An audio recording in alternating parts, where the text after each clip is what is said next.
ناظرین، ہمارے ہاں چائے پانی کے نام پر ہر دفتر میں، خاص طور پہ سرکاری دفتر میں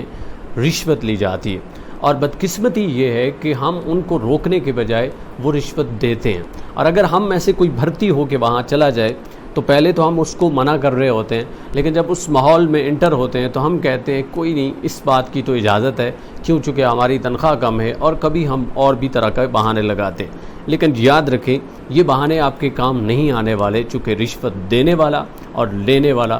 دونوں مجرم ہیں، اور کسی طرح کی دونوں کو معافی نہیں ہونی چاہیے۔ اور یہ ایک ایسا زہر ہے جو آپ کی آنے والی نسلوں کو تباہ کرے گا، آپ کی اولاد کو حرام کھانے کا مرتکب بنے گا، اور آپ کا معاشرہ تباہ ہوگا۔ تو خدا را اس چائے پانی سے خود بھی بچیں، اور اگر آپ کو کوئی انسان کہتا ہے، کوئی افسر کہتا ہے کہ چائے پانی کے نام پر مجھے رشوت دو، تو اس کی مخالفت کریں۔ اس سے نہ ڈریں کہ آپ کو کتنی تکلیف برداشت کرنا پڑے گی، آپ کو مشکلات کا سامنا کرنا پڑے گا، آپ کریں، لیکن چائے پانی کے نام پر نہ رشوت دیں اور نہ لیں، تاکہ آپ اس دنیا میں بھی سرخرو ہوں اور آخرت میں بھی سرخرو رہیں۔